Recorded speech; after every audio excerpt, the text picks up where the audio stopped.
Right. Hi, I'm Katie, as you know. Thank you for agreeing to do it as well. We really appreciate it. So the first question I have for you is how are you individually or you with your work and organization addressing the issue of climate change?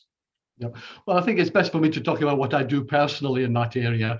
I used to be a shadow environment minister, so I was dealing with all sorts of things. In fact, I got an extra title at the time. It was the floods minister, because it was the time that we had the last terrible floods over in Cumbria. And so I was very aware and doing a lot of work around, flood protection. And a lot of that means actually planting lots and lots of trees on the uplands, so the trees actually take the water and, of course, store carbon as well. So that was a very specific thing that I was involved in the past. But I suppose there are two other elements that I'm involved in directly. One is encouraging, further insulation of houses and other buildings in order to reduce the use of energy.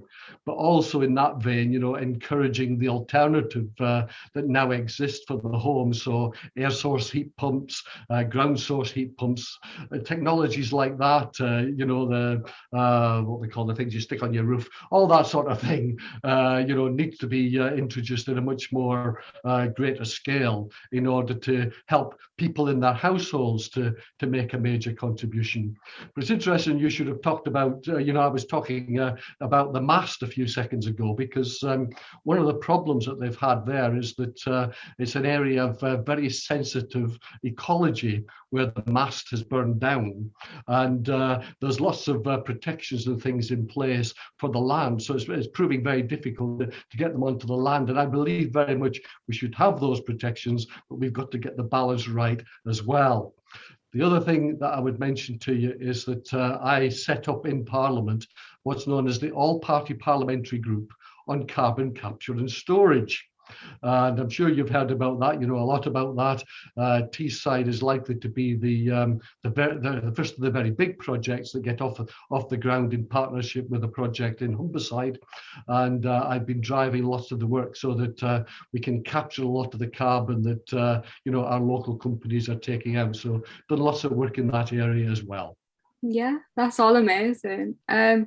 So the other question we had for you was, do you have any ideas of how locally we can tackle the issue of climate change in our own communities?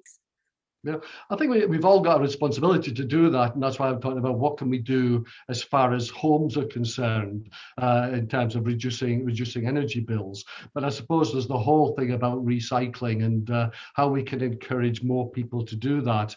I live in a part of Stockton where people seem to be reasonably diligent in putting out their materials for recycling, but there are some areas where it doesn't happen to the same extent, and I think we need to do more to encourage people to get involved in the recycling world, but also for people, individuals, whether it's students, whether it's families or whoever, to think in terms of, what can their major contribution be, and maybe even think in terms of, what is their diet like?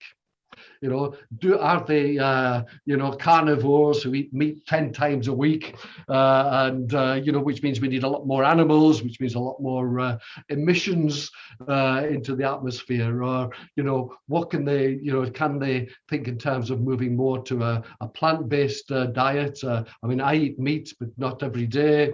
Do we need to actually think about things like that? So I think probably the sort of diet, households, recycling are probably the easiest way for people to help, unless of course they want to buy electric cars, but of course electric cars require the generation of electricity, so we've got to find more ways of generating more electricity in an environmental friendly way. Yeah, definitely, I agree with all that. I think that was both the questions I had for you. Right, and tell me, what do you think individual? I know I've got a question to ask you, but what do you think as an individual you could be doing that I haven't mentioned? Honestly, all my ideas kind of echo what you said, but I think kind of something that happened in my old secondary school was we actually banned plastic bottles. So I think just kind of having that more widespread of being really conscious of especially our plastic intake and recycling, kind of what you said, on an individual level, and kind of having that consciousness around it would be kind of my biggest thing, I guess.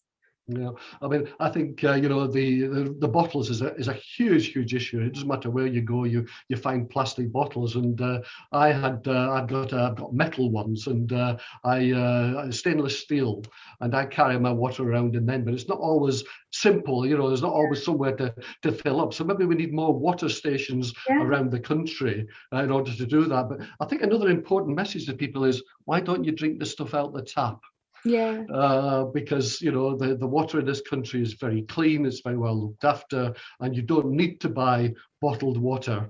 And you can even buy a machine to put fizz into it if that's what you want. yeah. Right. So the question that I've really got for you is, what's the one thing that we can do to improve the planet for the next generation? Yeah, I think for people in government, you have a lot of influence over like companies and institution and legislation. So really just pushing for more sustainable kind of ideas within those companies, like regulating and monitoring CO2 emissions, making sure they're recycling and doing their bit with their recycling, and making sure like they're like kind of moving towards renewable energy. I think that's a huge thing, is really investing and kind of moving to kind of like renewable resources. I think that would be the biggest thing I would want to see happen in the future. Yeah. Well, we all know that. I mean, they say that the new environmental challenge now is all the face masks that are Yeah, finding their way onto the street and into bins and into waste as well. But I've got another question. There's a quirky question for you. yeah, What are we going to do about straws? You know that plastic straws are now banned, and you get paper ones instead. But when I give my grandson one of the drinks that requires pushing the straw into the little container, it's not very easy when they're made of paper. So how are we going to solve that problem? I think that's an interesting question as well, because I volunteer at North Tees Hospital, and we have to have like plastic straws on our ward for like patients that need them to actually drink. So I think it's an important issue around it. It's like, what do we do? Like, obviously recycling is a big thing, making sure they are made from recycled materials, but Yeah. I don't really know. Fair enough. Yeah, Okay, Katie. I mean, it's good to talk to you, and I hope my answers were, you realise that your local MP is actually engaged in this, and yeah, will continue to be engaged in it as well. yeah, exactly. Thank you very much.